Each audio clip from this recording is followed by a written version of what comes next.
Di ko naman lahat napanood, pero yung mga narinig natin sa mga ilang mga congressman na nagsalita, may kinalaman dito sa kasalukuyang ginanap na pagdinig dyan sa Justice Committee.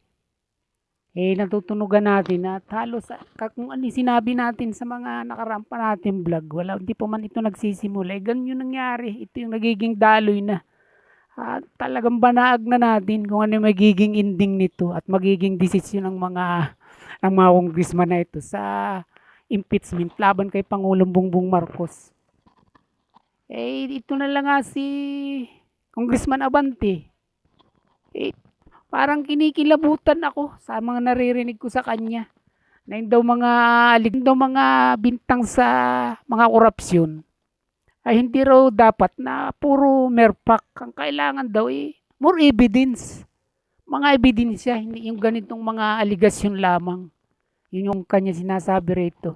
Katabang panayambasa niya rito ng mga batas na sabi nga niya yung mga nakuha lang daw niya at hindi naman daw siya talaga abogado.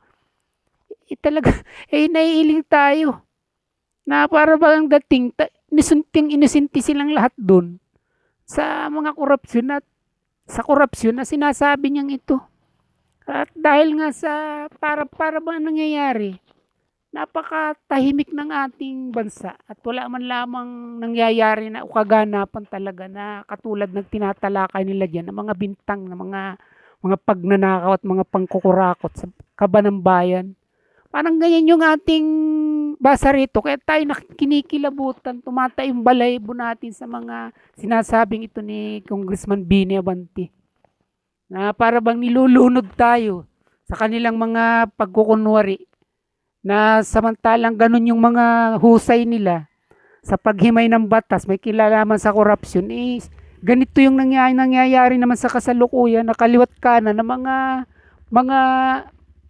kaliwat kanan, mga pagbubunyag sa mga ginagawa nilang katiwalian dyan. Paano pa nila iiwasan itong napakahaba na rin ng mga panahon na yung mga pagbubulgar na halos sila rin naman ang mga katiwala, ang mga pagdurugas nila sa pamamagitan nga nitong mga bilyon-bilyon na mga insertion.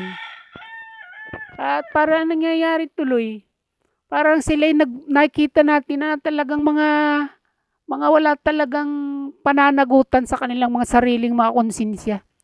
Sa konsensya na lamang batid natin na kung pananagutin naman natin sa batas, ikatulad nga nito.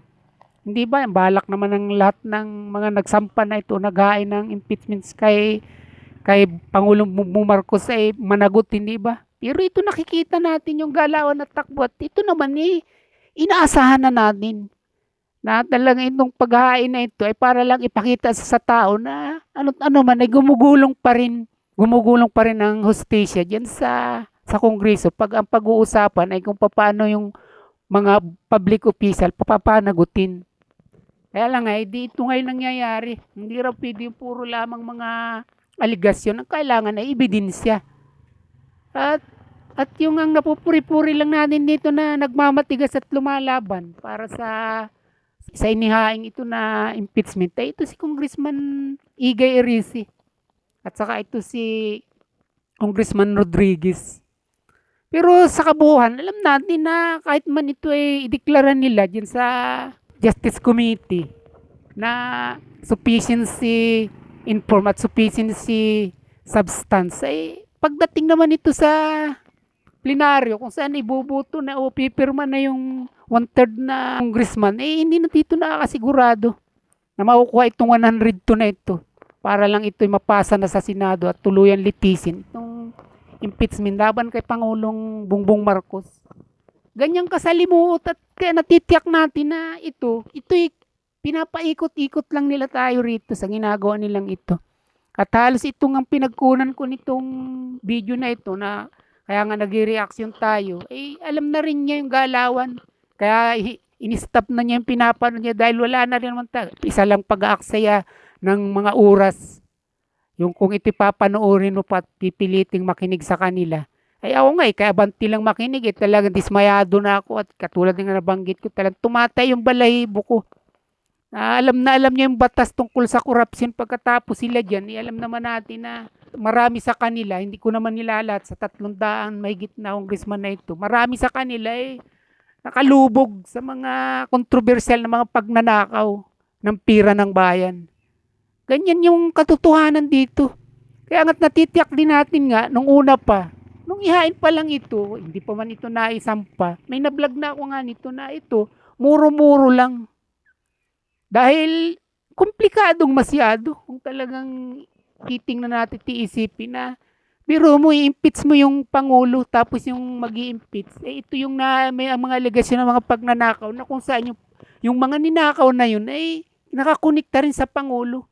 O halimbawa nang sabihin natin sa naging pagpapabaya nito, sa pagtulog nito ng halos 3 taon dun sa mga national budget natin na hindi niya tinutolerate yung mga bilyong-bilyong insersyon na habang dumadaan yung taon, dumadami, pero hinahayaan niya.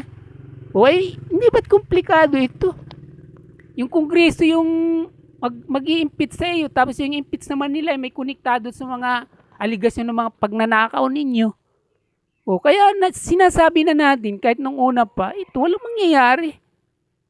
Halimbawa, palalimin pa nilang script nila, pahabain nila. Nagkaroon na nga ng sufficiency substance. Pagkatapos nung sufficiency inform na nung nakaraang araw tinalakay nila. Pagdating dun sa plenaryo, kung saan pipirma na yung 1/3 na congressman, doon na ito magkakaproblema. Kung halimbawa, 100 lang yung pumirma. Ano ta naman, kulang. Kinakailangan kaya yung 1/3. Isang halimbawa lang natin ito. Kaya ibig sabihin, maraming susuungin ito para lang pilitin hadlangan ng mga congressman na alam naman natin na hawak pa rin naman ito ni Pangulong Bongbong Marcos.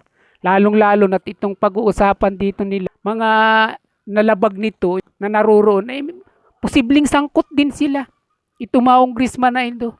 Ikaw man, papalalimin mo pa ba ito? Kaya nga sabi nga nito ni Congressman Abante, dapat ito talaga tinutuldo ka na at tinatapos na. Ganun din yung naging pasya nung isang vlogger na napanood ko. In-stop na niya yung panonood nung live hearing na yun. Ako din talagang nagkakasalang tayo ng oras doon. At ang gusto ko lang mangyari, nag-reaction tayo na kung paano yung mga sinabi ko rin noon na talaga walang mangyayari. Bagamat may mga pinahayag ako doon na sabi ko nga kung meron mang dapat ma-impeach, siyempre si Pangulong Bongbong Marcos yun. Sinabi ko rin naman doon sa vlog ko na yun na hanggat mare, huwag na tayo mag-impeach talaga. Yan Pangulo man o pangalawang Pangulo dahil itong panahon na ito, hindi naman natin yan ang kailangan. Itong mga kalagayan natin ito na sobrang gulo na nga. Tapos dalawang mataas na opisyal pa yung ating isusulong na pag-usapan dyan at para lamang makonvict kung ano man yung pagkakasala ng mga inihaharap sa kanila. Ibig ko sabihin, patas din naman tayo rito. Kung totoong mangyayari ang impeachment, si Bongbong Marcos yun ang kailangang ma-impeach. Pero eventually, hanggat maaari, huwag na nga tayo mag-impeach. Kaya ang sa akin, itong mga pinapanood natin ito, ilang araw na, nagtatapon lang tayo dito ng oras at higit sa lahat ng pira. Dahil siyempre binabudgetan nila itong bawat hearing na ito araw-araw mga kabayan, mga kapinas ko.